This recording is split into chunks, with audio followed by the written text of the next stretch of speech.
Previous class में grouping of capacitors start हुआ था। अब देखो ध्यान से, इलेक्ट्रिकल सर्किट में इस तरह का कैपेसिटर होता है। इस तरह का देख रहे हो, सब पर लिखा ना माइक्रोफराड माइक्रोफराड।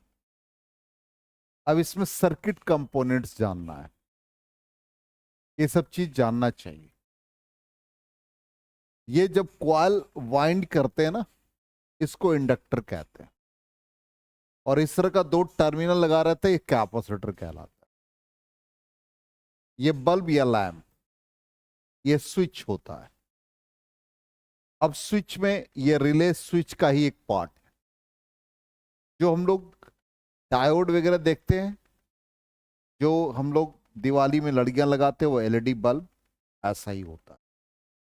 ठीक है। मोटर इस तरह का मिलेगा आपको, मोटर का सिंबल ये इंटीग्रेटेड सर्किट आईसी वगैरह जो चिप यूज करते हैं, इस सेमीकंडक्टर डिवाइसेस होता है। ये डायोड कहलाता है। एलईडी भी डायोड है। तो एक प्लेन डायोड होता है जिसमें सिलिकॉन जर्मेनियम होते हैं। एलईडी में भी कंपाउंड के फॉर्म में होता है। दोनों में फर्क इतना है, इसको बजर यूज करते हैं, जो बीप की आवाज वगैरह। इसमें 3 लेग्स होते हैं, तो इसको ट्रांजिस्टर कहते हैं। पहले ये ट्रायोड था, अब नया एडवांस फॉर्म में ट्रांजिस्टर बन गया। ठीक है। और ये भी सिंबल डायोड का ही है, और बैटरी ऐसा है। तो ये कैपेसिटर आइसोलेटेड हमने जो इलेक्ट्रिकल सर्किट में इस तरह का यूज करते हैं। जब भी चिप वगैरह डिजाइन होता है, कहीं भी इस तरह का देखोगे, जब सर्किट एनालिसिस पढ़ोगे आगे एडवांस लेवल में, तो इस तरह का आपको कैपेसिटर मिलेगा। ये सब कैपेसिटर दिखा रहे हैं। अब इसको हमने अलग से कर रखा। अब ये इसी को पैरेलल प्लेट कैपेसिटर का सिंबल ये हो जाता है जो हम लोग यूज किए। ठीक है ना, इलेक्ट्रिकल डिवाइसेस में ये है। ये सब चीज जानना चाहिए कि कहां पर कौन सा कंपोनेंट यूज हो रहा है, उसका सिंबल क्या है, उसका शेप कैसा है। मान लो आपको एग्जामिनर दे देगा हाथ में, कहेगा कि ये पहचानो क्या है, तो नहीं पहचान पाओगे तो पढ़ने का कोई फायदा ही नहीं है। ये चीज समझना पड़ेगा कि कैपेसिटर कैसा होता है, किस तरह का। और यह देखो सब में लिखा हो, माइक्रो फराड मिलेगा, किसी में पिको फराड मिलेगा। ठीक है, इस तरह का सिंबल है। अब हम लोग प्रीवियस क्लास में क्या पढ़े थे, सर्किट एनालिसिस में हम लोग पढ़े थे मतलब कैपेसिटर को ग्रुपिंग कर रहे थे। ठीक, ग्रुपिंग करके हम लोगों ने देखा था कि सीरीज में क्या रिजल्ट आया था, पैरेलल में क्या आया था। तो पहला एक सिंपल क्वेश्चन हम लोगों ने किया था। क्या क्वेश्चन था भाई, कि हमको इसमें ए बी के क्रॉस कैपेसिटर निकालना है। तो हम लोगों ने ए बी में एक बैटरी को ज्वाइन किया था, और ज्वाइन करके ये और ये टर्मिनल हमने रिमूव करके फिर इसका एनालिसिस करके 8/11 निकाला था। इसी का दूसरा पार्ट था क्वेश्चन का। दूसरा पार्ट क्या था कि जब हम लोग सेकेंड पार्ट पे आए थे, तो ए से सी के बीच निकालना था। तो बैटरी ए और सी के बीच करंट किया था, तो बी और डी ओपन सर्किट हो गए थे, और इसको भी सिंप्लीफाई कर लिया था। तीसरा हमारा ये था, मतलब नेक्स्ट पार्ट पे आ जाए, जो आप टाइप कह सकते हो, व्हीटस्टोन ब्रिज। इसमें कहा था कि इस आर्म का रेशियो, इस आर्म का रेशियो, इसका रेशियो इक्वल होगा, तो बीच वाले आर्म को हम लोग नेग्लेक्ट कर देते। तो नेग्लेक्ट करने के बाद यहां पर ये दोनों आर्म और ये दोनों आर्म, ये ऊपर वाला आर्म दोनों सीरीज में दे देगा, तो C'/2 बन गया था। ये दोनों सीरीज में देगा C'/2, और फिर इन दोनों का पैरेलल कॉम्बिनेशन C' बन गया था। ठीक, नेक्स्ट पार्ट पे हम लोग आ गए थे। जैसे इसको व्हीटस्टोन ब्रिज, ऑलरेडी ये बैलेंस है। P/Q = R/S, मतलब 2/2 = 2/2। तो हमने कहा था कि इससे चार्ज का फ्लो 0, इसलिए इस पार्ट को रिमूव कर दिया था। रिमूव करने से सर्किट ऐसा बन गया। तो ऊपर वाला 2 माइक्रोफराड 2 माइक्रोफराड, फिर नीचे वाला 2 माइक्रोफराड 2 माइक्रोफराड, ऊपर वाला सीरीज में 1 माइक्रोफराड, नीचे वाला सीरीज में 1 माइक्रोफराड, दोनों पैरेलल में आ गए तो 2 माइक्रोफराड रिजल्ट आ गया। ठीक, नेक्स्ट क्वेश्चन में हम लोग आ गए थे। इसको हम लोगों ने व्हीटस्टोन ब्रिज बनाने का मेथड सीखा था। तो मेथड में क्या सिखाए थे ये ए लेफ्ट में रखते हैं, बी राइट में, ऊपर सी और नीचे डी। ए और सी को कनेक्ट किया था तो 2 माइक्रोफराड।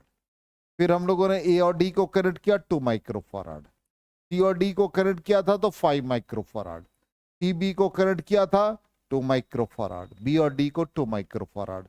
और बीच वाले आर्म को हम लोग नेग्लेक्ट कर देंगे, व्हीटस्टोन ब्रिज है। डायरेक्ट हमने बताया भी था कि पैरेलल में जाने के बाद इसका वैल्यू 2 माइक्रोफराड आंसर आ गया। ठीक, नेक्स्ट पार्ट में आ, ये होमवर्क दिया था, बना था, नहीं बना। क्या तरीका सिखाया था? सिंपल, हमको किसके किसके बीच निकालना, ए बी। यहां ए है तो ये भी टर्मिनल ए ही होगा।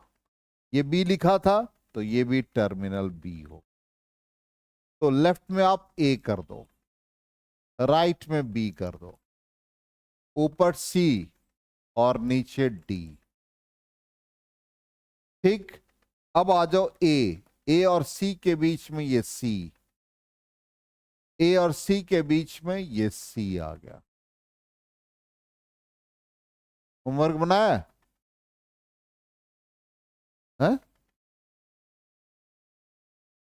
अब एक नियम बना दिया है, जो होमवर्क नहीं बनाएगा कुछ नहीं, इस फ्लोर से नीचे जाना है। ठीक, साइकिल स्टैंड की चाबी देंगे, साइकिल स्टैंड खोलना है, बंद करना है, फिर ऊपर आना है, फिर नीचे जाना है, फिर चाबी गिराएंगे हम। ऐसा 10 बार करके आना है, 10 टाइम्स ओनली, होमवर्क नहीं करने पे। क्या कहा था, ये होमवर्क बना के लाने के लिए। गर्ल्स का भी पनिशमेंट वही होगा, गर्ल्स को दौड़ते हुए आना, दौड़ते हुए जाना है। अब ब्रीदिंग, यदि थोड़ा भी ब्रीथ इन आउट फास्ट हो गया तो जितना बार ऐसा होगा उतना बार फिर कर देंगे। देखो क्या कहा था, ए और बी, ये टर्मिनल ए है, ये टर्मिनल बी। जब तक कोई डिवाइस नहीं है सेम टर्मिनल रहेगा, इसलिए यहां ए लिखेंगे तो यहां भी ए लिखेंगे। इसके बीच में कोई डिवाइस नहीं है, यहां से चले कोई डिवाइस नहीं, इसलिए ये जो टर्मिनल लिखा उसका भी नाम यही होगा। लिख दिया ए और बी। अब कौन कौन सा जंक्शन है, एक सी और एक डी, नेमिंग कर दिया, ऊपर सी नीचे डी। अब आ जाओ ए से सी के बीच, ए से सी के बीच में ये वाला सी कनेक्ट कर दिया। फिर आ जाओ ए से डी, ए से डी के बीच में ये कनेक्ट कर दिया।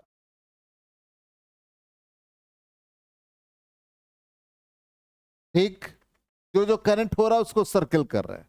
फिर क्या बच गया, सी से डी, सी से डी कनेक्ट करो। फिर आ जाओ सी से बी, सी यहां है, बी यहां, ये कनेक्ट करो। सी से बी कनेक्ट कर दिया।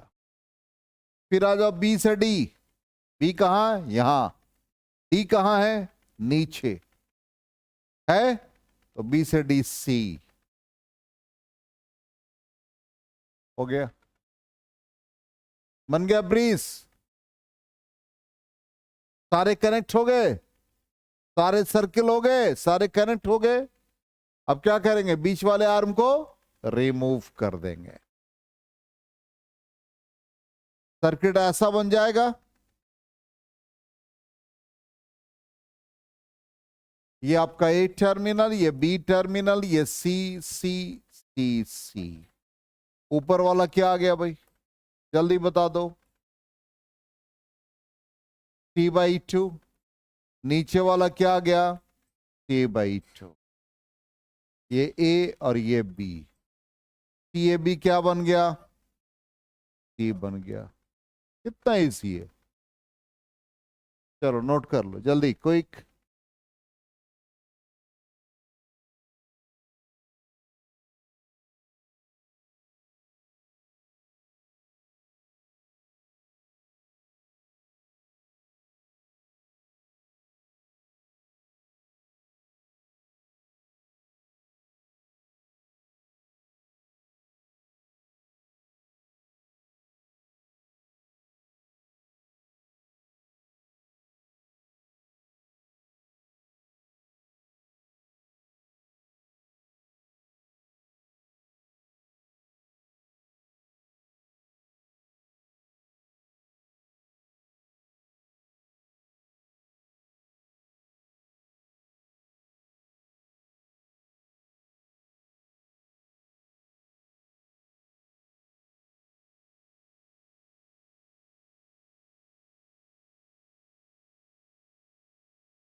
हो गया?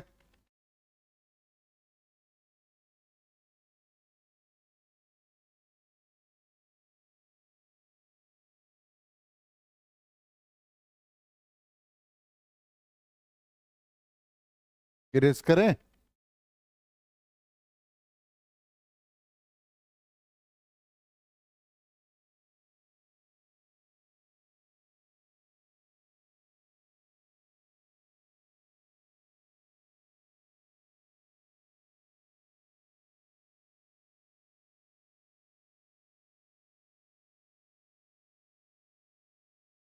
हो गया? चलो नेक्स्ट क्वेश्चन आ जाओ। तो ये तो सॉल्व कर दिया ऑलरेडी, तो रिजल्ट हमारा सी आ गया। अब नेक्स्ट क्वेश्चन है, इक्विवेलेंट कैपेसिटेंस ऐसा दे रखा सेगमेंट, और ये क्या कहता है, ऐसे बहुत सारे कॉम्बिनेशन बनते जा रहे हैं और वो इन्फिनिटी तक जा रहा है, अप टू इन्फिनिटी। तो कैसे सॉल्व करें इसको? इसका मेथड कहता है, आप गौर से देखो, यहां से ये 3 सेगमेंट ऐसे, 1 ऐसे, फिर ऐसा ही सीक्वेंस है, गौर से देखो ऐसा ही सीक्वेंस है। तो इस वाले सीक्वेंस को यदि हम ड्रॉ करते हैं, इस वाले कॉम्बिनेशन को, सर्किट को ड्रॉ कर रहे हैं, लेफ्ट में 2 टर्मिनल ए बी है, ये 1 माइक्रोफराड है, ये 2 माइक्रोफराड है, ये 1 माइक्रोफराड। ये जो रिपीट हो रहा है ये टर्म, इस पूरे रिपीटेड टर्म को, रिपीटेड सर्किट को हम एक्स मान लेते हैं, इस वाले को हम एक्स मान लेते हैं। तो ये यहां ज्वाइन हो जाएगा और इसके कैपेसिटर को हम एक्स मान लेते हैं। ऐसा सर्किट बन गया। अब इसको हम लोग सिंप्लीफाई करेंगे। ये 1 हो गया, ये 1 माइक्रोफराड है ही, ये दोनों क्या बन गया, पैरेलल में, पैरेलल में दोनों का एडिशन, x प्लस 2, लेफ्ट में ए बी। अब तीनों क्या देगा, सीरीज दे देगा। आया समझ में? पहले इतना नोट करो, स्टेप बाय स्टेप।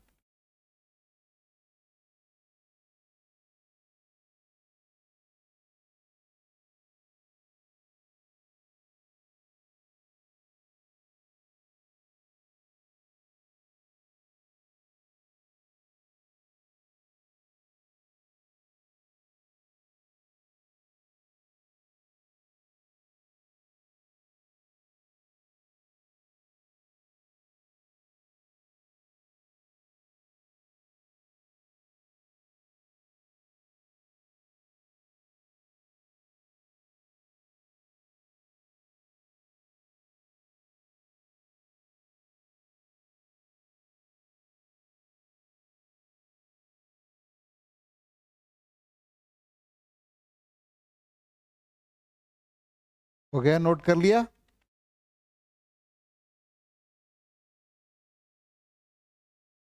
अब ये तीनों जब सीरीज में देगा, तो सीरीज का इफेक्टिव वैल्यू निकालने के लिए हम लोग ये फॉर्मूला यूज कर लेंगे, 1 by C A B is equal to 1 by C one, means 1 by 1, plus फिर 1 by X plus 2 plus 1 by 1। अब सी ए बी का वैल्यू क्या लिखेंगे, इसको भी समझना है।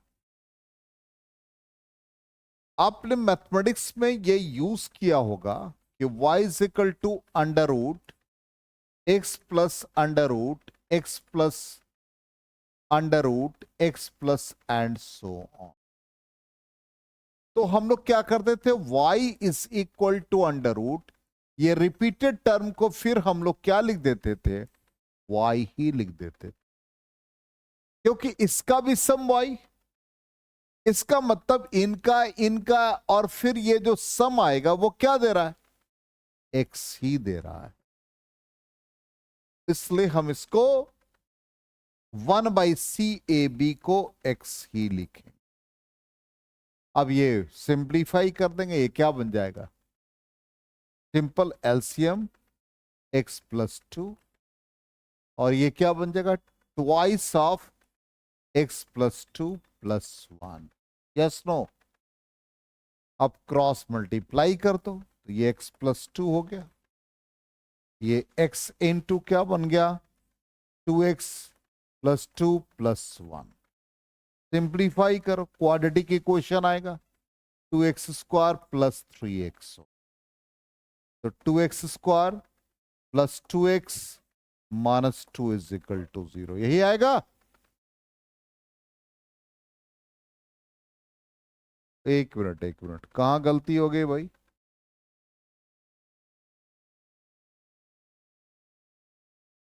एक मिनट, ये मल्टीप्लाई हुआ यहां तक ठीक है। हाँ, ये 2x+4 होगा, ठीक ठीक ठीक,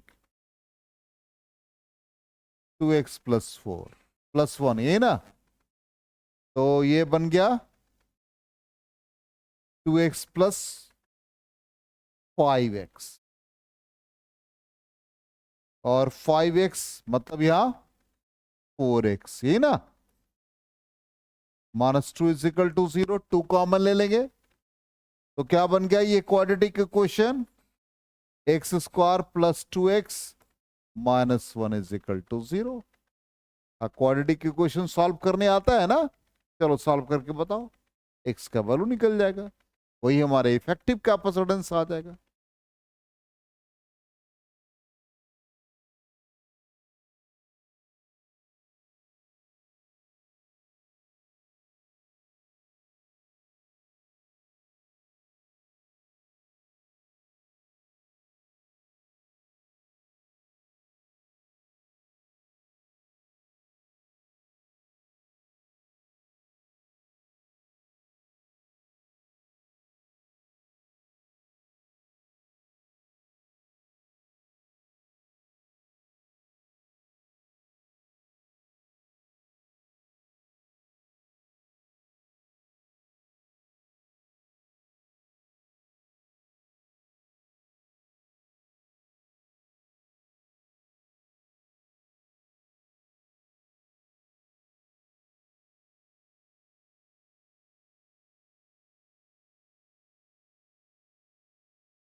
हो गया।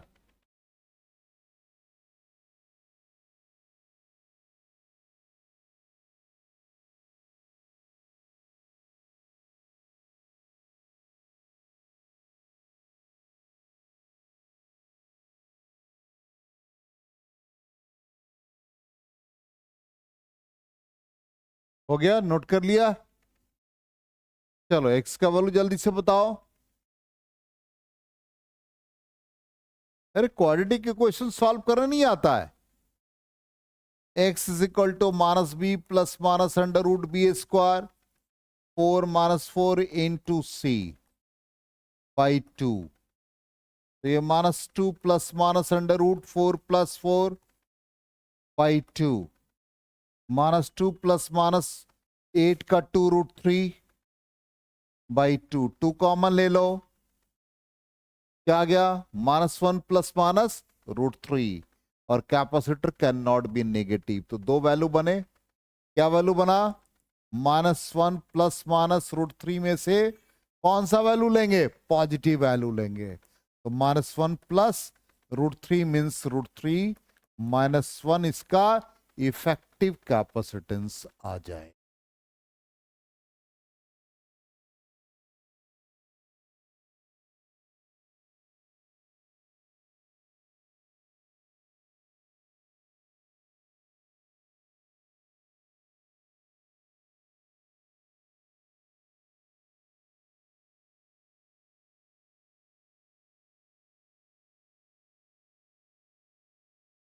हो गया?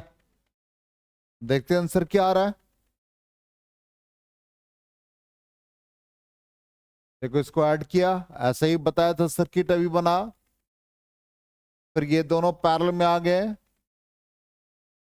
ये रिजल्ट आया, क्वाड्रेटिक इक्वेशन आ गया, और ये एक्स का वैल्यू रूट थ्री आ जाएगा ना। हाँ, तो -1 + √3, आंसर थोड़ा गलत, ठीक है। चल अब आ जाए नेक्स्ट पार्ट, शॉर्ट सर्किटिंग।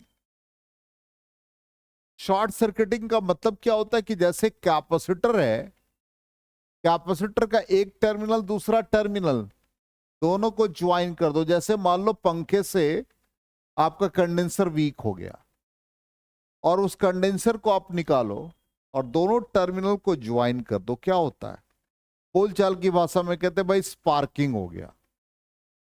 मतलब क्या हुआ? स्पार्क इसलिए हुआ कि इस टर्मिनल का पोटेंशियल और इस टर्मिनल का पोटेंशियल इक्वल हो जाता है। यदि मान लो कि दो वायर हैं इलेक्ट्रिसिटी में, एक लाइव वायर है जिसको हम लोग एक रेड कलर से और दूसरे वाले को येलो कलर से लिखते हैं या ब्लैक से, तो दोनों को ज्वाइन करोगे तो स्पार्क होता है। इसका मतलब दोनों का पोटेंशियल सेम हो जाता है। तो जब पोटेंशियल सेम होगा तो चार्ज की इक्वल टू क्या होता है? T into difference in potential, flow of charge 0। इसी को शॉर्ट सर्किटिंग कहते हैं। नहीं कहते शॉर्ट लग रहा है, इसका मतलब कहीं ना कहीं दोनों का टर्मिनल ज्वाइन हो रहा है।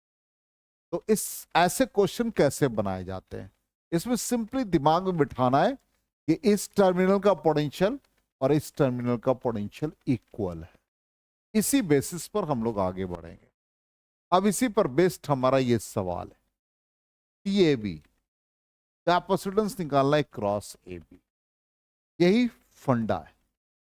कहोगे कि सर ऐसे क्यों अप्लाई कर रहे हैं? सिंपल देखो, यहां कैपेसिटर का एक टर्मिनल एक ही वार से ज्वाइन है, बन गया शॉर्ट सर्किटिंग। वार से जब ज्वाइन रहे तो यहां का पोटेंशियल मान लो हमने V1 मान लिया।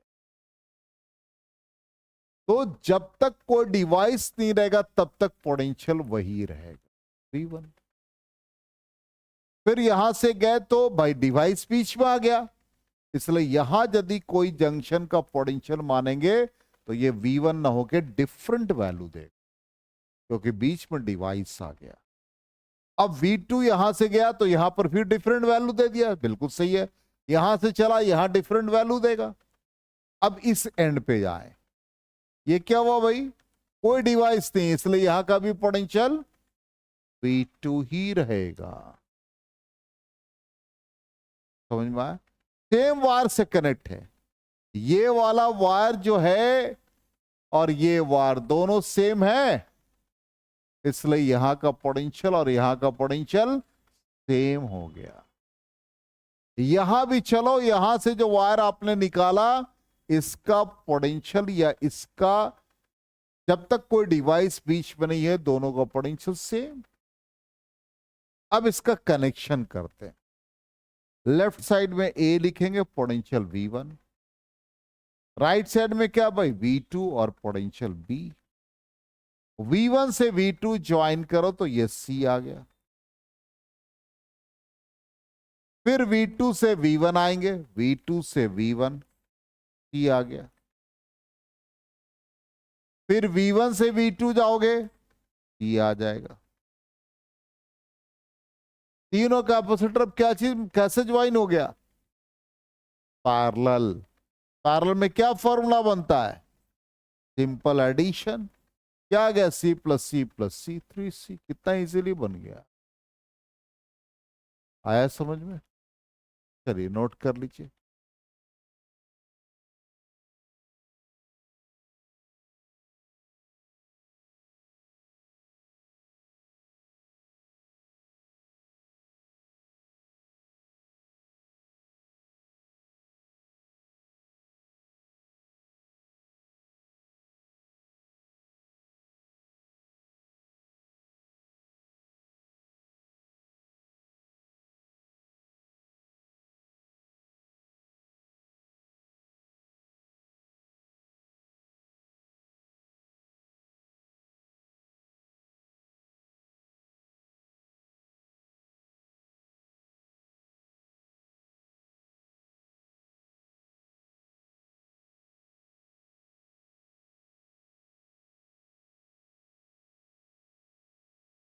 हो गया? देख ले, रिजल्ट भी हम लोग वेरीफाई कर ले।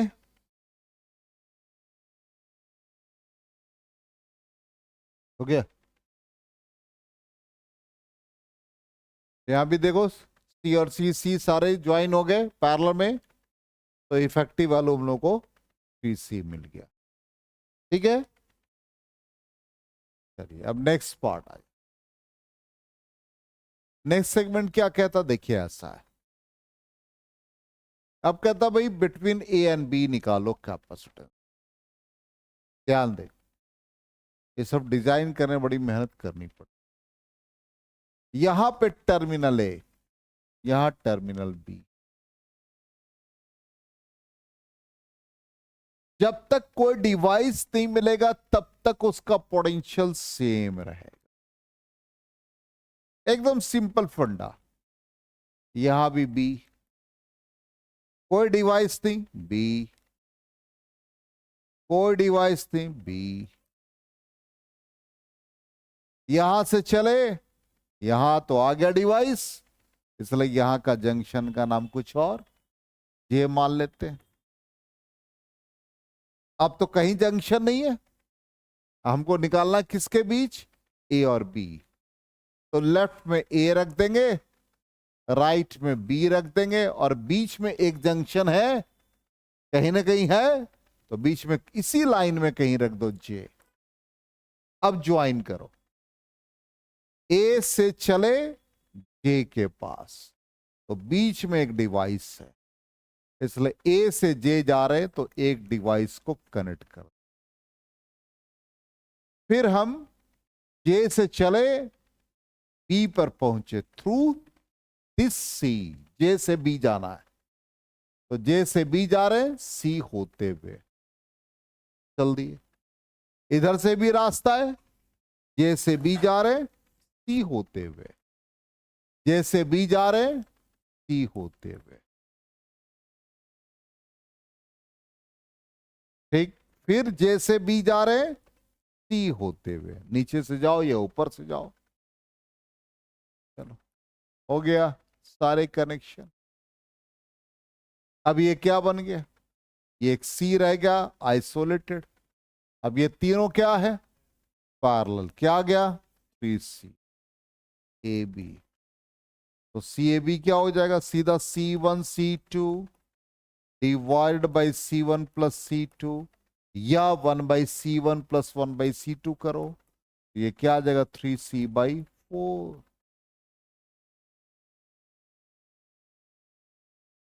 आया समझ में? चलो नोट कर लो।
हो गया, इरेज करें।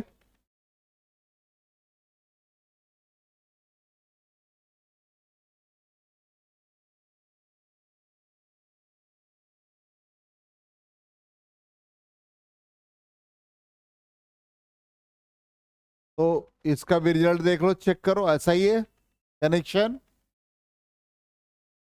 तो सी और 3C, क्या गया रिजल्ट, 3C/4। क्लियर? तो इस तरह से सारा पार्ट कॉम्बिनेशन का खत्म हो गया।